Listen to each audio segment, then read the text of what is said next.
দোস্ত ও না আমার বয়ফ্রেন্ড। তোর বয়ফ্রেন্ড মানে রাস্তাতে একটা পোলা দইরা লয়ে আমার কবি এটা তোর বয়ফ্রেন্ড আমি মাইনা লমু তারপর তো করে মিলাই দিয়ে আমি চোখের পানি মুছতে মুছতে জামুগা পিছনে একটা ব্যাকগ্রাউন্ড মিউজিক বাজবো বেস্ট ফ্রেন্ড হইছি দেখে কি মনের কথা কইতে পারি না দেখে তোর আড়াই ফেলামু কি মনে করছস বাংলা নাটক পাইছস এটা হয় তোর লাগে কেমনে কানেক্ট হইছে আমার ক্লিয়ার কর। এক সপ্তাহ ফেসবুকে রিলেশন। এক সপ্তাহ তুই রিলেশন কইরে আর ভালোবাসা ফেলাইছস আমি 2 বছর ধরে যে তোর পিছে আমার নজরে পড়ে না তোর। দোস্ত তুই এগুলো কি বলতেছিস? তুই তো আমার বেস্ট ফ্রেন্ড। কে বেস্ট ফ্রেন্ড কি বয়ফ্রেন্ড হইতে পারে না? তোর আগা থেকে গোড়া পর্যন্ত এমন কিছু আছে আমি জানি না। তুই কি পছন্দ করস তোর কি ভালো লাগে কি করলে তুই খুশি হবি সব আমি জানি। হয় কি জানো হয় তুই ক ওর ব্যাপারে কি জানো তোর পছন্দের রং কি ক।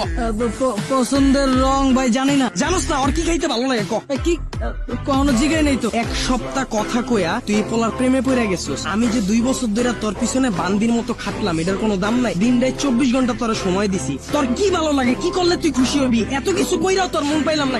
দুইটারে বাই বাই বাই বাই। তুই কি ভাবছিস রাস্তাতে একটা পোলার আইন না আমার পরিচয় করায় দিতাছস তোরা বয়ফ্রেন্ড গার্লফ্রেন্ড আমি মাইনালুম এত সহজেই? আমার এফোর্টটা তোর চোখে পড়ে না? আমার মুখ দিয়ে কিল্লিয়া কওয়া লাগবো যে আমি তোরে ভালোবাসি? আমারে বুঝা আচ্ছা তুই আবারও রাগ করছিস কেমনে? তার মানে তুই আমার এতদিন ব্যবহার করছো? দোস্ত তুই একটু মাথাটা ঠান্ডা কর। তুই আবার আমারে কস দোস্ত? তোর কইয়া তো বড় কে তোর পাতিকা মাথা পর্যন্ত পুরাটাই কি কইয়া আমার জানকো আমি তোর বয়ফ্রেন্ড না? দোস্ত আমি তোরে কোনোদিন ওই নজরে দেখিই নাই। আবার বাংলা নাটক শুরু করছিস আমার লগে। তুই আমার ওই নজরে দেহস নাই মানে কি? 2 দিনের পোলার লাগে কথা কওয়া হয় তোর ব্যাপারে কি জানে আমারে বুঝা? আমি তোরে যেমনে বুঝি হয় কেমনে বুঝবো তোরে এই কয়দিনে আমারে বুঝা? তুই আমার কথা একবারও ভাবলি না? ওরে ভালোবাসা ফেলাইছিস আমার কথা তোর একবারও মনে পড়ে না? একবারও চিন্তা করছ নাই যে আমার কি হইব? আমার লেগে তোর মায়া লাগে না? ভাই ভাই ভাই ভাই ব্রেকআপ ভাই আমি ওরা চিনি না বাচ্চা থাকলে অনেক রিলেশন করতাম ভালো থাকো যা।